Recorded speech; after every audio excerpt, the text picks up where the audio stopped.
Hello there. Welcome back to Tales from Tosche Station. Hey guys, have you missed me? Because I sure as heck have missed you guys. Yeah, I'm back, and this will be the first of many videos to come. I promise I will not take another break like that for a very long time.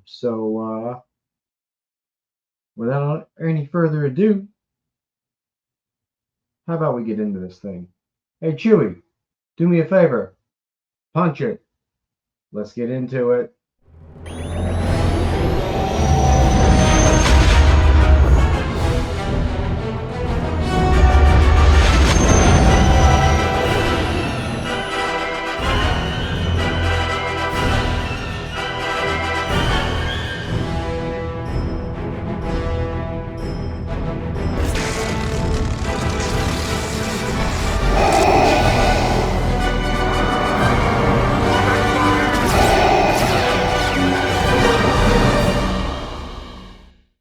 All right, let's get into it. Well, before we jump into it, I've got a couple of new additions back there. As you can tell right there is a Force Unleashed book that the boys over at Beyond the Dune Sea just so happened to get me. Also, those comics right there, Connor over at Beyond the Dune Sea gifted me those at ICCC this past weekend to get signed by none other than Timothy Zahn himself. Before I get into that, or before I get into this video, I just wanted to give you guys a little bit of a brief recap of ICCC this past weekend. Yeah, I met everybody. Met Connor and Seth from Beyond the Dune Sea. Met Grayson from Mortis FM. Met Will of the Force. Met Crafting on Ilum, and I met Star Wars Sith 66 Tony. Love everybody. The vibes were immaculate. Everyone is as advertised. They're not just on camera nice. They're genuine nice people, and I can't wait to do it again, guys. Until we meet again, but right now we have an episode to get into, so let's get into it. All right, so this is the first of, I said 4-part, but thinking about it, I'm probably going to make it into a 5-parter so I can do each team member. This is part 1. So, what are we doing here today, Jacob? Well, I'm gonna tell you. So, it is going to be a 5-part series of 2 very well-known clone commando units. Delta Squad, and our favorite mutated bunch of space dads, the Bad Batch. So, to start out, this video, all this is me breaking down each team, breaking down each member of each team. I'm going to go more in depth into their strengths and weaknesses in the head-to-head battle videos, and figure out who I think would come out on top. Let's get into it. First team I'm going to talk about, Delta Squad.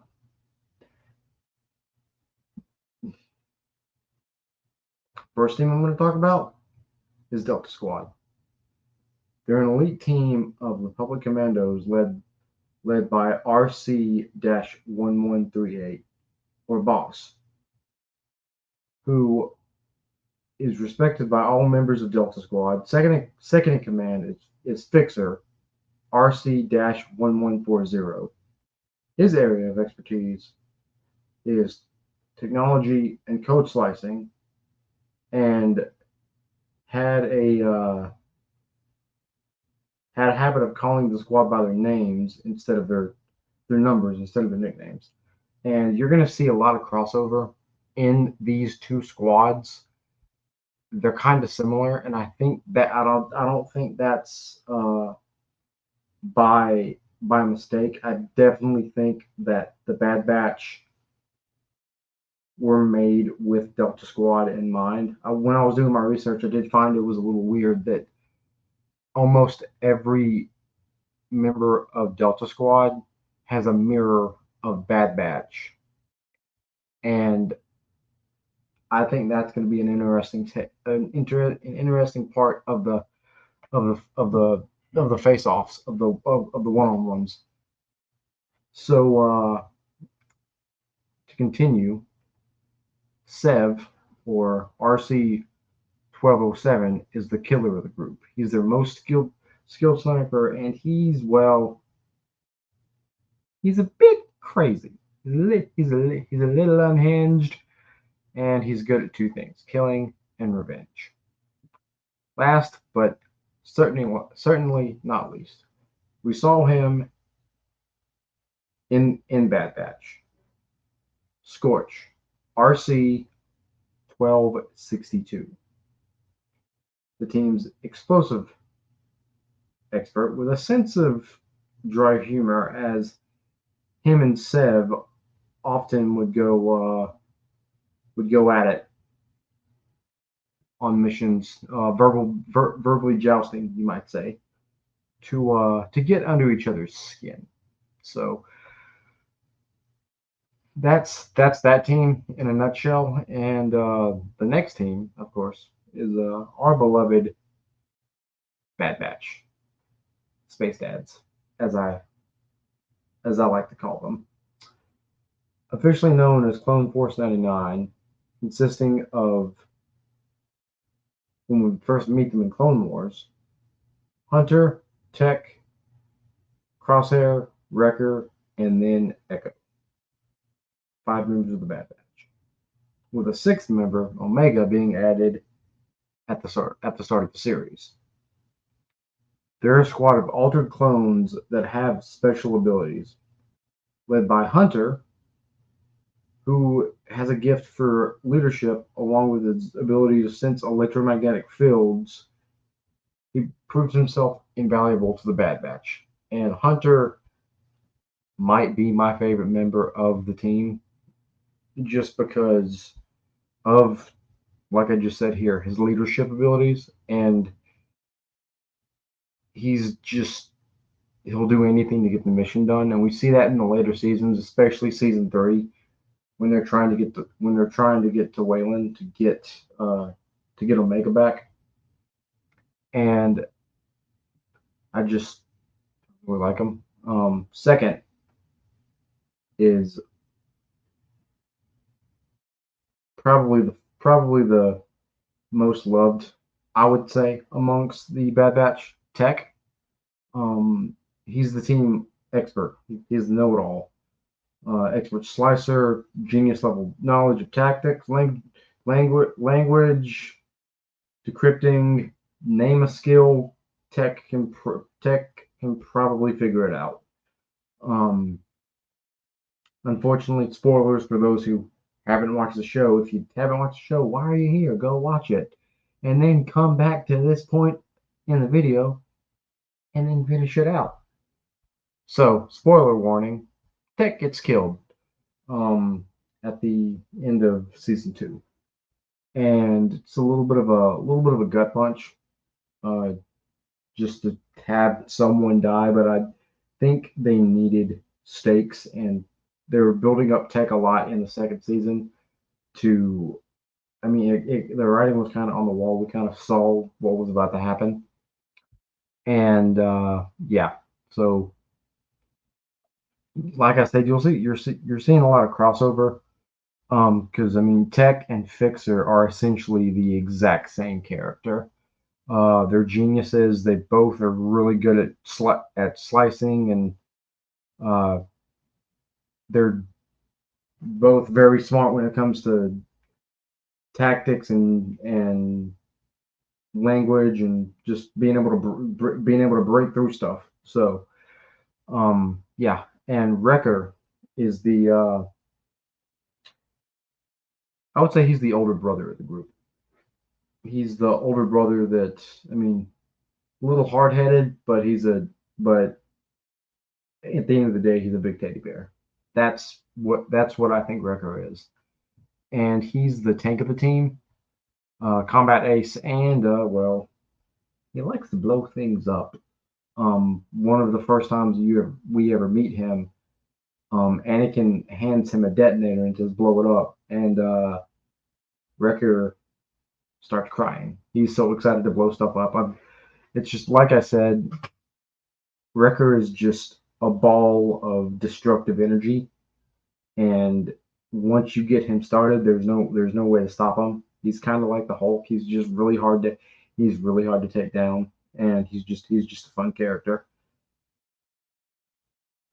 Um, Number four is the black sheep of the Bad Batch, as I like to say. Crosshair, gifted with vision and sight. He's the team's outlook and the sniper of the team. He's got a little bit of a character arc. He turns to the Empire at the start of season one. Starts to defect from the Empire at the start of season two, and then around the second or third episode of season three, he's back with his brothers, and that's a fantastic arc in the last season. Is seeing him and Hunter go blow for blows and essentially call each other out for not having each other's backs the entire time.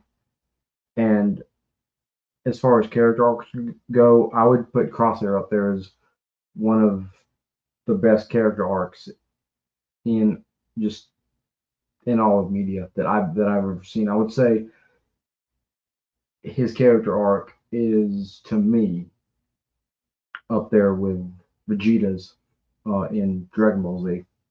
Fight, fight me in the comments, but I think I'm going to get some people that agree with me on that one. Fifth is Echo, who was captured by separatists. He was a former 501st ARC trooper. He was one of Anakin's go-to clones. He could always trust him to get stuff done.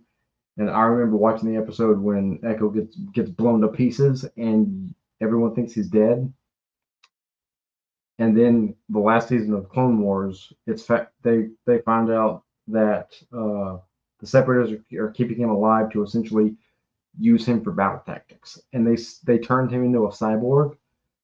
He's essentially like the droid of the team. If there was a better way to describe it, I would. But he's essentially the droid of the team, the R2D2. He's able to hack Imperial networks and bypass anything to get whatever information that they need, which comes in. He's indispensable in the later seasons, especially in the last 3 or 4 episodes of season 3. The last member is Omega, the kid of the group. But she's not technically a kid. She's technically older than everybody else in the Bad Batch. But you know what? Let's just that's getting into territory that I don't want to get into, because cloning confuses me when it comes to Star Wars. But anyways, last member of the team is Omega. She's an unaltered female clone of Jango Fett. The best way to think about this is the Alpha clone is Boba Fett. The Omega clone is, well, Omega. So they take her under their wing in the first season because the Empire's after her. For some reason, the Empire's after her. Nala Se doesn't want her to get captured by the Empire for some reason. We find out those reasons later on in the series.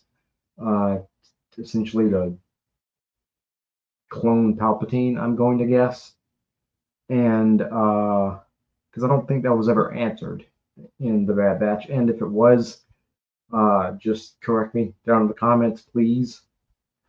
And so the Bad Batch takes her under their wing, and she becomes a very capable fighter, essentially learning from throughout the series. She learns from basically each character every season. Season 1 it was Hunter, season 2 it was Tech, and season 3 it was in season 3 it was Crosshair. But she gains knowledge and expertise from each member of the Bad Batch, which I find that to be a very fun little touch. She's kind of the jack of all trades, and at the last episode we get a time skip where she's going to join the rebellion, and I would love to see either that being to like host her story as a rebel being told, or we get something to fill the gap between that time jump. I'm not really sure which one, but I would like to see more Omega. She's a fun character, and I think that seeing the rest of her story told would work very well. Um, but yeah, that's both teams in a nutshell. Like I said, I'm going to go more in depth to each character as I do the one-on-ones. The first one next week is going to be the leaders of the group: Boss versus Wrecker. I mean, Boss versus Hunter. And I'm going to break down their skills uh, and pit them in a fight. See who wins. So until next time, ladies and gentlemen, may the force be with you.